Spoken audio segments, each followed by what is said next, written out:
Good morning all. इस video में हम बात करेंगे कि जो सर्विस प्रोडक्टिविटी है वो हमने पहले भी बात किया है कि जो डिमांड है वो कांस्टेंट नहीं रहता। जो रिक्वायरमेंट है जो कस्टमर के वो कांस्टेंट नहीं रहता है। उसमें बहुत ज़्यादा फ्लक्चुएशंस होता है। तो कभी कभार डिमांड बहुत ज़्यादा हाई होता है लेकिन सर्विस प्रोवाइडिंग की उतनी कैपेसिटी नहीं रहती है।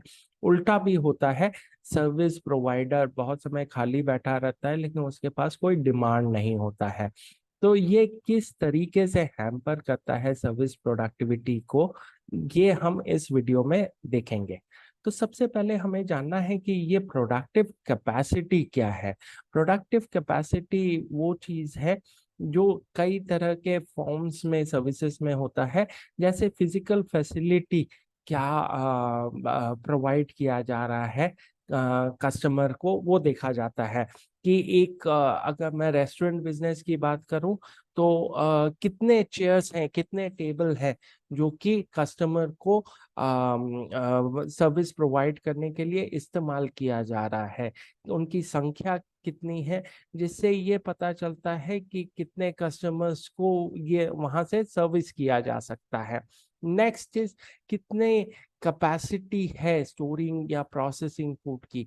यानी अगर आप कैफे कॉफी डे में जाते हैं तो 1 घंटे में कितने कस्टमर को सर्विस किया जा सकता है, कितने डिफरेंट तरह के प्रोडक्ट्स अवेल कराए जाते हैं, और साथ ही साथ कितने लोग हैं इस सर्विस को प्रोवाइड करने के लिए। किस तरीके का इंफॉर्मेशन सिस्टम है, किस तरह का इंफॉर्मेशन ज़रूरत है ऑर्गेनाइजेशन को to provide the productive capacity. इसके साथ ही साथ लेबर और इंफ्रास्ट्रक्चर भी बहुत ज़रूरी है अंडरस्टैंड करने के लिए कि प्रोडक्टिव कैपेसिटी क्या है। इन सब के साथ साथ एक बिजनेस है तो उसमें फाइनेंशियल सक्सेस होना बहुत ज़्यादा ज़रूरी है टू सस्टेन द बिजनेस। तो वो फाइनेंशियली वायबल है कि नहीं, कि जितना इन्वेस्टमेंट हो रहा है वो कितने दिन में वो ब्रेक इवन पॉइंट अचीव कर लेंगे या ब्रेक इवन लिमिट अचीव कर लेंगे, ताकि जो कैपेसिटी है वो यूटिलाइज हो सके। तो यहाँ पे दोनों तरफ के हैं, एक्सेस डिमांड से एक्सेस कैपेसिटी के बीच में बात किया जा सकता है, जहाँ पे 4 डिफरेंट कंडीशंस उभर करके आते हैं। सबसे पहला है एक्सेस डिमांड का, यानी जो रिलेटिव कैपेसिटी है उससे कहीं ज्यादा एक पर्टिकुलर टाइम में डिमांड हो जाता है। फॉर एग्जाम्पल जितने भी रेलवेज ट्रेन्स चलते हैं पॉइंट ए से पॉइंट बी के दौरान, किसी भी फेस्टिवल के दौरान या किसी भी छुट्टी के समय डिमांड बहुत ज्यादा हाई हो जाता है। लोग बहुत ज्यादा पॉइंट ए से पॉइंट बी तक जाना चाहते हैं। तो वहाँ एक्सेस डिमांड जो रेलवे कंपनी है वो फील करती है कि एक्सेस डिमांड हो गया। डिमांड एक्सीड्स ऑप्टिमम कैपेसिटी, की जितनी कैपेसिटी है उससे कहीं ज्यादा डिमांड ये हो गया। रेलवे के केस में ही इस चीज को ओवरकम करने के लिए आरएसी टिकट्स या वेटिंग लिस्ट टिकट्स दिए जाते हैं, ताकि जो ऑप्टिमम कैपेसिटी है उससे ज्यादा बुकिंग हो गई है, अगर इन बिटवीन जर्नी के डेट से पहले कोई विड्रॉ करता है अपना नाम, तो वो दूसरे लोग को वो फैसिलिटी दिया जा सके। Third is the optimum capacity की point beyond which service quality declines as more customers are service. तो एक अगर रेस्टोरेंट में आपके 20 लोगों की बैठने की जगह है और 20 लोग बैठे हुए हैं, उसके बाद आप और ज्यादा लोग अगर वहाँ कैपेसिटी में बैठाते हो, टेम्पोररी अरेंजमेंट करा करके बैठाते हो, तो वो जो क्वालिटी इन लोगों को प्रोवाइड किया जाएगा इंक्लूडिंग दी 20 लोग इज गोइंग टू डिक्लाइन। वो ऑप्टिमम कैपेसिटी से ज्यादा हो गया, इसलिए जो सर्विसिंग है वो अफेक्ट होगी।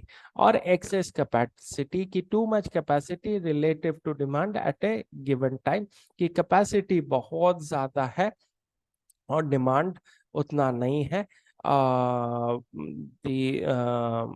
जो जो कैपेसिटी है वो आइडियल पड़ा हुआ है, जो ऑप्शंस है वो आइडियल पड़े हुए हैं, उतने कस्टमर्स उनके पास सर्विस करने के लिए नहीं है। तो ये फ्लक्चुएशन कुछ इस तरीके से दिखाया जाता है, जिसमें टाइम साइकिल 1 और टाइम साइकिल 2 ये दर्शाता है कि अलग अलग समय में किस तरीके से ये हुआ। तो यहाँ पे आप देखिए कभी कभी इस लेवल तक, this is the maximum available capacity, जहाँ पे एक सर्विस प्रोवाइडर इतने को ही कैटर कर सकता है। लेकिन कभी कभी यहाँ पे कैपेसिटी से डिमांड बहुत ज्यादा हो गया तो बिजनेस लॉस भी होता है कि हम लोग देख सकते हैं, महसूस कर सकते हैं। नवरात्रि खत्म होने के बाद नवमी के दिन होटल्स रेस्टोरेंट्स में काफी ज्यादा भीड़ होती है।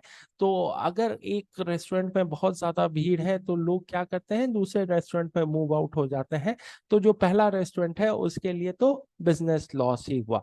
कभी कभार डिमांड बहुत घट जाता है कि इतने को हम सर्विस कर पाते हैं, लेकिन ऑप्टिमम कैपेसिटी इतनी है, लेकिन यहाँ पे बहुत कम डिमांड हो गया, कैपेसिटी एक्सेस है, यानी जो रिसोर्सेस है वे वेस्टेज जा रहे हैं।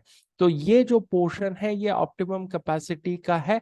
अगर डिमांड एक्सीड कर गया तो डेफिनेटली क्वालिटी डिक्लाइन कर जाएगा, और लो यूटिलाइजेशन में आपका एक गलत इंडिकेशन मार्केट में जाएगा कि यहाँ पे ज्यादा भीड़ नहीं है, तो यहाँ पे जरूर उस तरह का सर्विस या उस तरह का प्रोडक्ट नहीं मिलता है।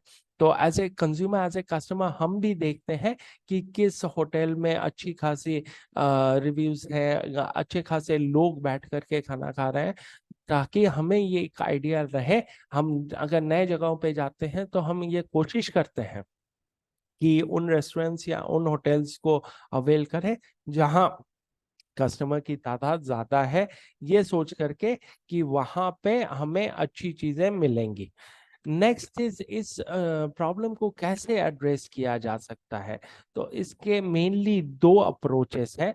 पहला है कि जो कैपेसिटी है उसको एडजस्ट करो डिमांड के अकॉर्डिंग, क्योंकि जो प्रोडक्टिव कैपेसिटी है वो इंक्रीमेंटल बेसिस पे बढ़ते रहेगी, और आप एक्सेस जगह अवेल करा रहे हो ताकि आप और ज्यादा से ज्यादा लोगों को सर्विस कर सको। या फिर जो जो आपके नॉन पीक आवर्स हैं उसको ओवरकम करने के लिए आप डिमांड को और बढ़ाओ उन जगहों पे, उन समयों पे, उन स्थानों पे जहां पे पीक्स अवेल नहीं हो रहे हैं। या फिर कुछ ऑर्गेनाइजेशन इन दोनों अप्रोचेस के मिक्स को यूटिलाइज करते हैं to gain more customers into their fold. Thank you.